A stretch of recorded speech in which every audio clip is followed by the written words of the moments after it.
Friends, मैं Vinod sir और आपसे रिक्वेस्ट है, विनोद जीएस गुरु चैनल को सब्सक्राइब करें और शेयर भी करें। पहली प्राथमिकता हम आपको ये दे रहे हैं और आप जैसे जैसे इसको स्टेप बाय पढ़ते जा रहे हैं, अगर आपको समझ में आ रहा है तो आप सब्सक्राइब क्यों नहीं कर रहे हैं? सब्सक्राइब करना चाहिए। सब्सक्राइब करिए, शेयर भी कर दिए और साथ साथ अपना भी बेनिफिट लीजिए, किसी और का बेनिफिट लीजिए, किसी और को बेनिफिट दीजिए, लाभ देते रहिए, लाभ पाते रहिए। और हम आपको घर बैठ के आप 10 मिनट का, 20 मिनट का, ज्यादा से ज्यादा आधा घंटा का, शायद यानी कि 30 मिनट्स का हम वीडियो अपलोड कर रहे हैं और 30 मिनट्स आप कहीं भी निकाल करके बैठ जाइए, आराम से विधिवत ढंग से आप निकाल के बैठ जाओगे प्यारे ना, तो ये समझना फैक्ट टू फैक्ट आपको समझ में आ जाएगा।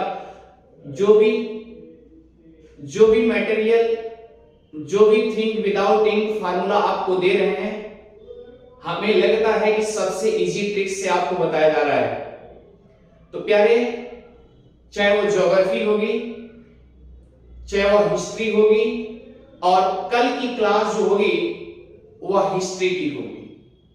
किसकी होगी? हिस्ट्री की। वो भी सबसे पहले हम हिस्ट्री क्यों उठाना चाह रहे हैं? हिस्ट्री में 3 पार्ट्स होते हैं, एक ancient history, second medieval history और थर्ड मॉडर्न हिस्ट्री। जहां से सबसे ज्यादा क्वेश्चन पूछा जाता है उसको सबसे पहले हम पढ़ा देंगे आपको। उसके बाद जिससे कम क्वेश्चन पूछे जाते हैं, कम नंबर के आते हैं, उसको मैं बाद में पढ़ाऊंगा। तो कल इसका मतलब ये है कि जहां से सबसे ज्यादा क्वेश्चन आएगा सबसे पहले मैं उसे पढ़ाऊंगा, ठीक है? जैसे कि मॉडर्न हिस्ट्री।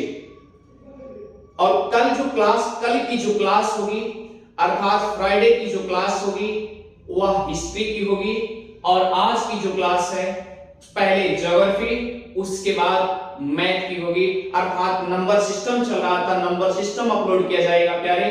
और हम आपसे यही एक ही रिक्वेस्ट कर रहे हैं, केवल एक ही रिक्वेस्ट कर रहे हैं, आप सब्सक्राइब करिए और शेयर करिए बस, और विधिवत ढंग से आप पढ़ते रहिए, घर बैठ के पढ़िए, ठीक है? और ध्यान दीजिएगा। चलिए ज्योग्राफी पर, जियोग्राफी पर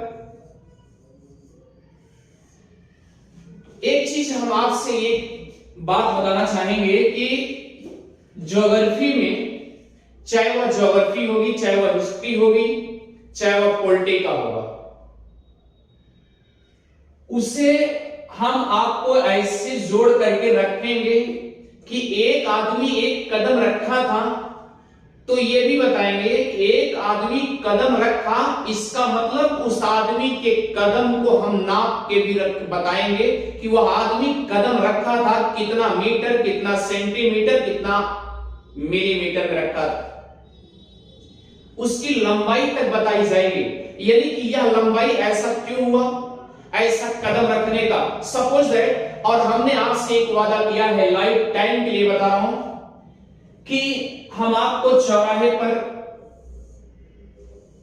अर्थात चौराहा किसे कहते हैं आप तो समझते हैं, जिसपे 4 रास्ता हो। यानी अगर एग्जामिनर पूरब साइड से आ रहा है, क्वेश्चन पूछ रहा है, यानी पूरब साइड से क्वेश्चन पूछ रहा है, तो उसका जवाब यही मिलेगा। और अगर सपोज दैट ये नॉर्थ या उत्तर से आ रहा है, तब भी जवाब यहां मिलेगा। क्लियर? और अगर मान लीजिए वेस्ट से आ रहा है, अर्थात पश्चिम से आ रहा है, तब भी उसका जवाब यही मिलेगा। और प्यारे, अगर साउदर्न से अर्थात दक्षिण से आ रहा है, तब भी उसका जवाब यही मिलेगा। हम आपको यही पर सोच रहे हैं कि सभी, चाहे इधर से आए, यानी कि तो डायरेक्शन हुए, अगर सब डायरेक्शन की बात करेंगे, अगर इधर से यहां से लेके यहां तक कोई क्वेश्चन करेगा, तब भी आपको यहीं पर, अगर आपको यहीं पर खड़ा करा दिया जाए तो सारे के सारे क्वेश्चन आपके साथ हो जाएंगे। क्लियर? दूसरी बात यह है कि जिस दिन हम लाइव आएंगे आपको ऐसा वक्त मिलेगा, आप जल्दी हम चाह रहे हैं कि आप सब्सक्राइब करते जाइए और शेयर करते जाइए। आप जितनी जल्दी सब्सक्राइब शेयर करते जाएंगे, बढ़ाते जाएंगे, उतनी जल्दी हम लाइव आ जाएंगे और हर एक मिनट में हर टॉपिक्स पे आपको हंसने का चांस मिलेगा, फुल गारंटी। क्योंकि मेरा नाम विनोद है और विनोद मतलब होता है मनोरंजन, ठीक है।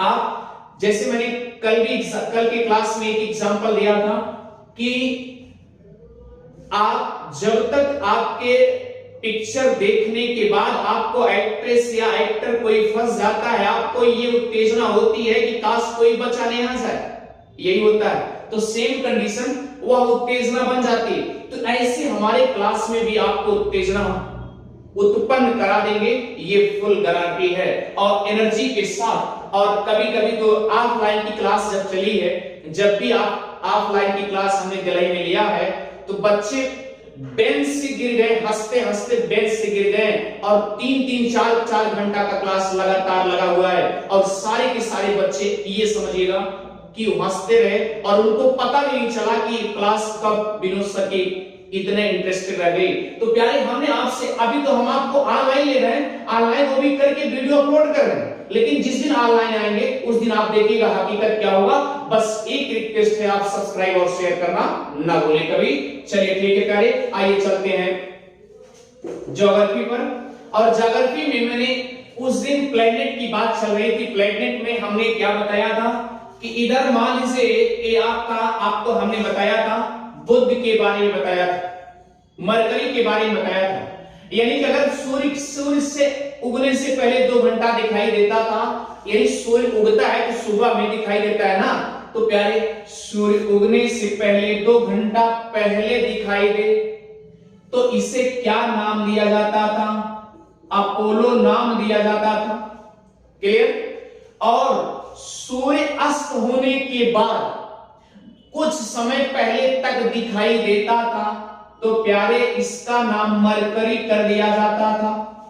तो अब भूगोल वेत्ताओं के मन में चल रहा था कि कहीं ऐसा ना हो कि यह एक ग्रह नहीं बल्कि ये तारा के रूप में, और यह तारा हमने आपसे बताया था 116 दिन में होता है और 116 दिन में ऐसी कंडीशन तारे के रूप में जब दिखाई देता है तो इसे प्यारे बोला जाता है साइनाडिक अवधि। क्या बोला जाता है? साइनाडिक अवधि। अब ध्यान दीजिएगा, मैंने आपसे ये भी बताया था कि सूर्य अगर है और इधर मान लीजिए पृथ्वी है, ध्यान दीजिएगा सूर्य की रोशनी इधर पड़ रही है। क्लियर? अब ऐसा होगा कि पश्चिम से पूरब सभी ग्रह क्या कर रहे हैं? परिक्रमा कर रही हैं, लेकिन अपवाद के रूप में 2 ग्रह छोड़ करके, किसको? शुक्र और अरुण को छोड़ करके। दूसरी कंडीशन क्या थी प्यारे? मैंने ये भी बताया था कि अगर ये बुध ग्रह सूर्य और पृथ्वी के बीच में आ जाएगा तो इसका मतलब जब भी परिक्रमा करते करते सूर्य और पृथ्वी के मध्य में आ जाए, सूर्य और पृथ्वी के मध्य में आ जाए, अर्थात इसे आपने क्या माना? सूर्य है और ये क्या है? पृथ्वी है प्यारे। और जब सूर्य और पृथ्वी के मध्य में कौन सा ग्रह आ जाए तो बुध आ जाएगा। तो बुध ग्रह जब आ जाएगा प्यारे तो इसे बोलते हैं पारगमन की स्थिति, अर्थात अब ऐसा लग रहा है कि ये सब पार करके निकल जाएगा। गमन यानी गतिमान में है तो ये पारगमन की कंडीशन करे। और ये पारगमन अब सूर्य और पृथ्वी के बीच में जब ये बुध आ जाएगा तो इसे बोला क्या जाता है? पारगमन बोला जाता है। तो ऐसी स्थिति पारगमन बोली जाती है प्यारे। क्लियर? और याद रखिए अपने अक्ष पे ये घूर्णन करता है 58.56। क्लियर? ध्यान दिया, समझ रहा ना? इतने दिन में परिक्रमा करता है, तो इसका मतलब कि सबसे छोटा है और छोटे की यानी ग्रहों में सबसे छोटा है। अगर लेकिन प्लूटो ना हटाया गया तो प्लूटो होता। हमने आपसे बताया प्लूटो हटा देने के बाद छोटा ग्रह बुध हुआ, और अगर प्लूटो होता तो सबसे छोटा ग्रह कौन सा होता? तो प्लूटो होता, लेकिन प्लूटो हट जाने के बाद कौन सा हुआ? बुध ग्रह हुआ। और ये छोटा सा है, अपने अक्ष पे घूमते घूमते सूर्य की परिक्रमा करता है। तो प्यारे ध्यान दीजिएगा, हुआ क्या कंडीशन, अगर अपने अक्ष पे घूमते घूमते सूर्य की परिक्रमा कर देता है और जल्दी से कितने दिन में पूरा कर देता है, लगभग 2 महीना के आसपास में कर देता है, तो इसका मतलब बहुत तेज कर रहा है कि नहीं कर रहा है। सबसे जल्दी घूर्णन करने वाला कौन सा है प्यारे, तो ये क्या है, बुध है।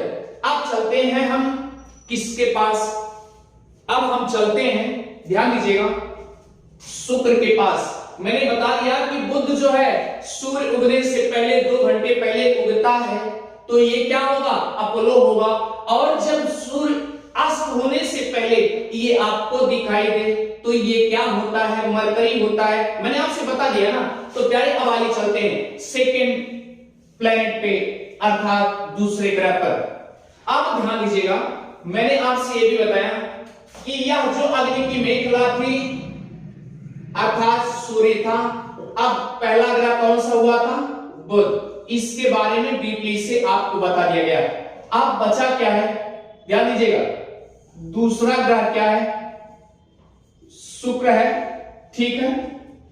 कौन सा ग्रह है, शुक्र है, यानी क्रम से दूसरे पायदान पे, ये भी याद रखिएगा।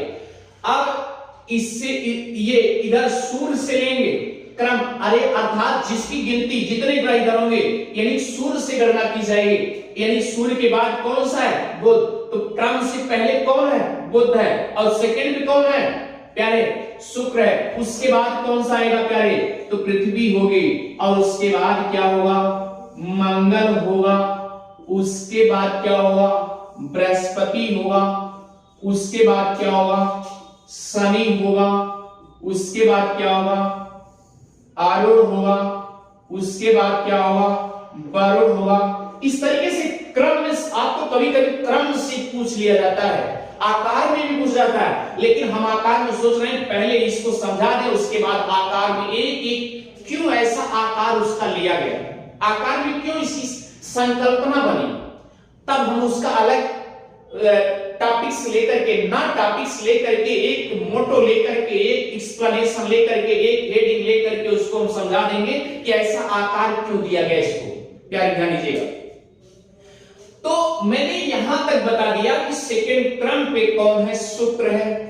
अब ध्यान दीजिएगा, ये सूर्य की परिक्रमा हमने आपसे कल बताया था, बीते हुए क्लास में शुक्र के बारे में बताया गया कि प्रथम से द्वितीय और अंत से द्वितीय, ध्यान दीजिएगा, प्रथम से द्वितीय और अंत से द्वितीय, ये दोनों ग्रह क्या करती हैं, सभी ग्रहों की अपोजिट चलते हैं, यानी सभी ग्रह क्या करती हैं, पश्चिम से पूरब चलती हैं, लेकिन शुक्र और अरुण ये पूरब से पश्चिम चलती है प्यारे। तो आपको समझना है, एकदम ध्यान दीजिएगा, कैसे आप समझेंगे इसे अच्छे से। देखिए, अब हम आपसे बता रहे हैं कि अगर सूर्य की किरण बुध पे पड़ती है और पृथ्वी पड़ती है और ये पश्चिम से पूरब घूमती है, तो सूर्य का उगना यानी सूर्य किधर उगता है, पूरब में उगता है। लेकिन जब ये विपरीत घूमती है, अर्थात अरुण सूर्य का विपरीत चक्कर लगाता है सभी ग्रहों की अपेक्षा, तो प्यारे यहां पर पूरब में ना बल्कि पश्चिम में सूर्य उगेगा। तो ये पहला मोटो क्या मिल गया आपको, ध्यान दीजिएगा। अब ये इसको सबको मिटा दे रहे हैं, यानी सबको मिटा दे रहे हैं, ध्यान दीजिएगा।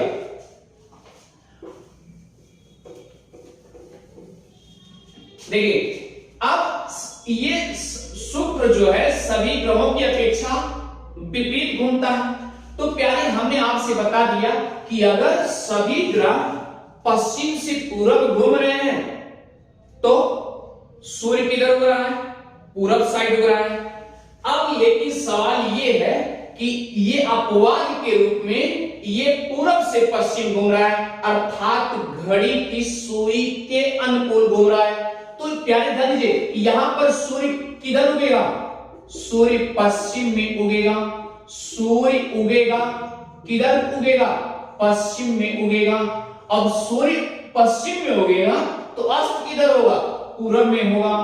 तो सूर्य अस्त होगा किधर होगा, पूरब में होगा। अब उल्टा हो गया ना, सब कुछ उल्टा हो रहा है। अच्छा ठीक है प्यारे, आप ध्यान दो, इस पे क्या है पहली चीज, अगर ये पूरब से पश्चिम घूम रहा है, पूरब से पश्चिम घूम रहा है, तो हमें ऐसा लगता है कि सभी ग्रह क्या करते, इधर से इधर पश्चिम से पूरब जा रही है, और ये क्या कर रही है, विपरीत घूम रही है। तो प्यारे ध्यान दीजिएगा, एक कंडीशन पकड़िएगा ध्यान से कि इस पे सबसे पहली चीज तो ये कार्बन डाइऑक्साइड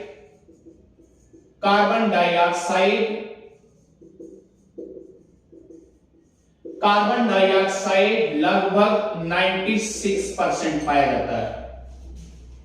आप बताइए, आपको ये समझदारी होगी कि अगर कार्बन डाइऑक्साइड 96% पाया जाता है, एक ही चीज से पकड़ लो कि अगर 96% अर्थात 96% अगर कार्बन डाइऑक्साइड पाया जाता है, तो ये अपने आप में हीट है कि नहीं है, हीट है भाई, वो इश्यू गर्म है।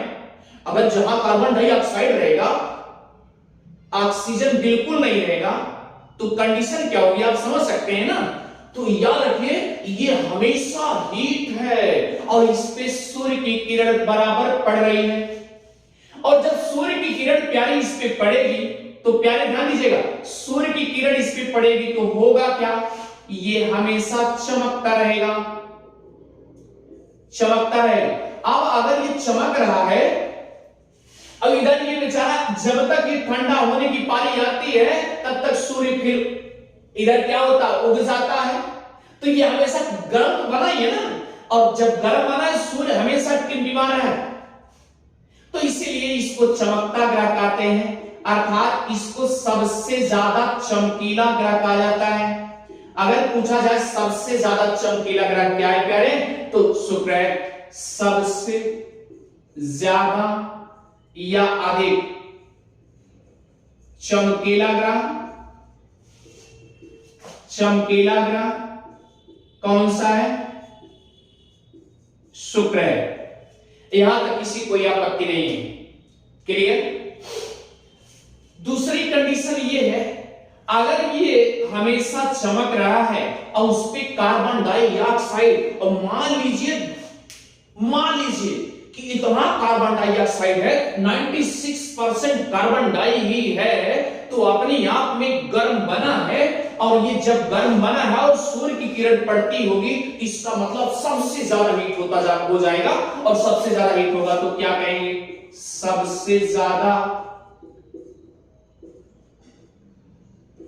गर्म ग्रह भी कहते हैं प्यारे। अब ध्यान दीजिए, सबसे ज्यादा गर्म ग्रह भी है, और याद रखना, और जो सबसे ज्यादा गर्म ग्रह है, उस पे मैंने क्या किया, इत्तेफाक से मेरा दिल किया, ये आपका दिल किया, आपने क्या किया, ला के उस पे कुकर रख दिया। तो लगातार कोई चीज हीट है, कोई चीज गर्म है, और आपने कुकर रख दिया, तो कुकर में कुछ भी खाद्य सामग्री रख दिया, और खाद्य सामग्री रख दिया तो क्या करेगा, वो पक जाएगा, पकेगा कि नहीं पकेगा। और इसीलिए शुक्र ग्रह को क्या कहा गया, यानी इसको उपाधि दे दी गई कि प्रेशर कुकर की उपाधि है। अगर आपसे पूछा जाए प्यारे कि प्रेशर कुकर की उपाधि किसको दी गई, तो शुक्र ग्रह को दी गई। और सबसे ज्यादा चमकीला ग्रह कौन सा है, तो शुक्र है प्यारे। और सबसे ज्यादा गर्म ग्रह कौन सा है, शुक्र है। यहां तक किसी कोई आपत्ति नहीं। और यहां ये भी ध्यान दीजिएगा, ये अपने किली पर 243 दिन में पूरा करता है। ये अपने किली पर, अपने अक्ष पर, ये अपने अक्ष पर क्या करता है, अपने अक्ष पर 243 दिन में पूरा कर देता है, क्लियर। और अगर अपने अक्ष की 243 दिन में पूरा करता है, तो भैया सूर्य की भी परिक्रमा कर रहा है ना, तो सूर्य की परिक्रमा 225 दिन में पूरा करता है। कहीं कहीं लिखा है 224 दिन 6 घंटा लिखा है प्यारे, लेकिन एग्जैक्टली 225, ठीक है, महेश बड़वाल में 225 ही मिलेगा, क्लियर। अब ध्यान देने योग्य बात है कि आप ध्यान दीजिएगा ये भी क्या होता था, ये जब भी हम दादा के पास, ग्रैंडफादर के पास, ग्रैंड मदर के पास, किसी के पास बैठते थे, बुजुर्गों के साथ बैठा करते थे, तो एक टिमटिमाता हुआ तारा के रूप में ग्रैंडफादर ये कहते थे, देखिए शुक्र उगा है, शुक्र हुआ, एक वर्ड बोलते थे शुक्र हुआ, अर्थात शुक्र दिखाई दे रहा है। तो ये सुबह और शाम दोनों टाइम दिखाई देता था, और सुबह अगर दिखाई देगा प्यारे तो याद रखना, तो क्या बोलते हैं, भोर का तारा, क्या बोलते हैं, भोर का तारा। और शाम को जब दिखाई देगा प्यारे तो क्या दिखाई देगा, सायं का तारा दिखाई देगा ना, सायं का तारा।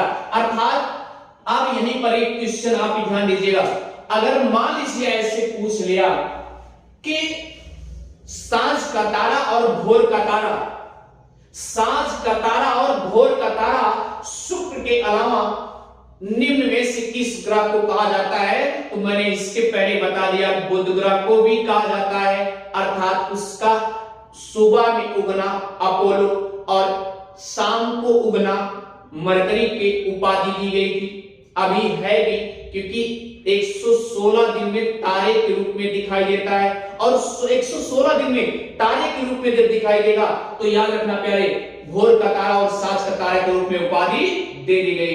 एक बार ऐसे क्वेश्चन पूछा भी हुआ है, यानी कि निम्न में से भोर का तारा किसे कहा गया, अब उसमें शुक्र है ही नहीं है, शुक्र है ही नहीं, वीनस है ही नहीं है, तो आप इस पे टिक मारेंगे। तो याद रखना, अगर वीनस नहीं होगा, अगर शुक्र नहीं होगा, तो होगा क्या प्यारे, तो बुध होगा या मरकरी होगा, बुध मरकरी एक ही है ना, यानी कि शुक्र अगर नहीं है तो किसको मारोगे, बुध को मारोगे, मरकरी को मारोगे।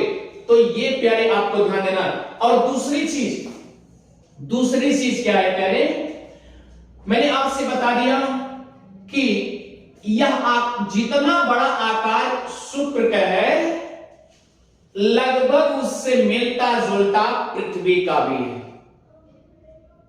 जितना बड़ा आकार शुक्र का है, उतना बड़ा लगभग आकार किसका है, पृथ्वी का है, और इसीलिए इसको पृथ्वी की भगिनी कही जाती है, पृथ्वी की बहन कही जाती है,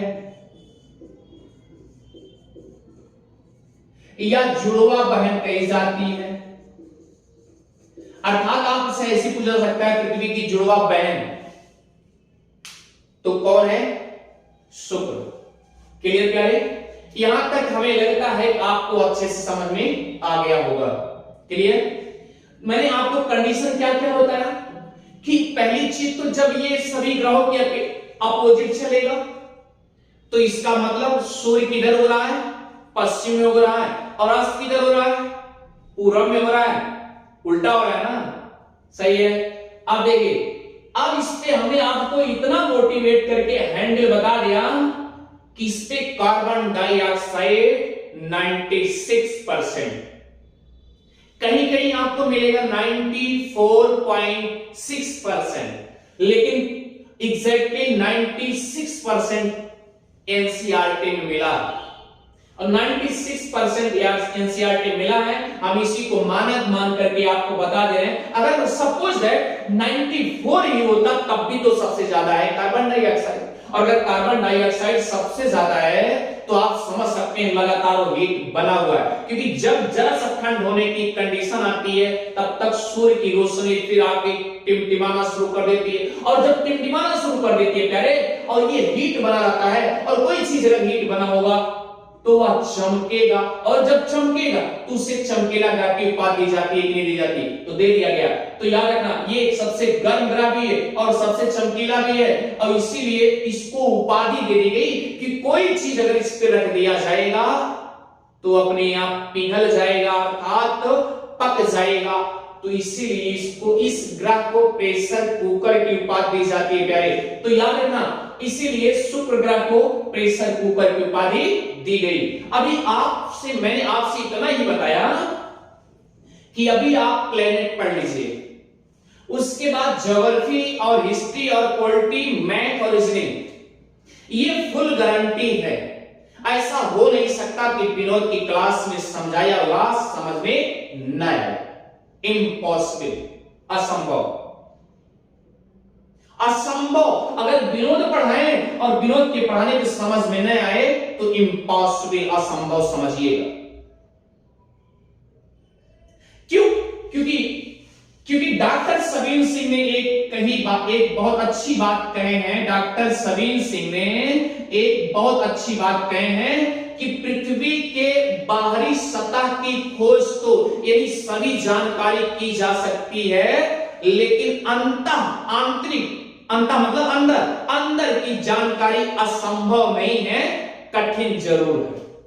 यानी कि अगर अंदर की जानकारी लेना चाहेंगे तो इसका मतलब वो है जानकारी लिया जा सकता है, ऐसा नहीं कि असंभव है, जानकारी लिया जा सकता है लेकिन कठिन जरूर है। तो यही है, हमने आपसे बता दिया कि सब्जेक्ट जितने सब्जेक्ट में पढ़ाएंगे कठिन जरूर है लेकिन असंभव नहीं है। हर एक चीज संभव है, आप उसे समझने का प्रयास करिए। मैंने आपसे वादा किया कि आपको कल मॉडर्न हिस्ट्री की क्लास ली जाएगी और मॉडर्न हिस्ट्री आप देखिएगा कि कहां कहां से विनोद ने सजो के रखा है और कहां कहां से आपको दिखा रहा है, चित्र वर्णन सही। ये लगेगा कि ये चीज वाकई में ऐसा होता है, ऐसा अगर होगा तो ऐसा होगा। और हां, एक रिक्वेस्ट पहले, आप इसे सब्सक्राइब करना और शेयर करना ना भूलें। आज आपकी एक ग्रह और हो चुकी है, उसके बाद जितने ग्रह हैं सब हम टू द पॉइंट, एक टू द पॉइंट लेकर के आपको अच्छे से समझा देंगे। Thank you. और समझ में आ गया होगा तो आप इसे याद रखिएगा प्यारे, हम आपसे एक ही बार बार करें, आप सब्सक्राइब करना और शेयर करना ना भूलें। विनोद जीएस गुरु चैनल को बार बार शेयर करते रहिए। Thank you.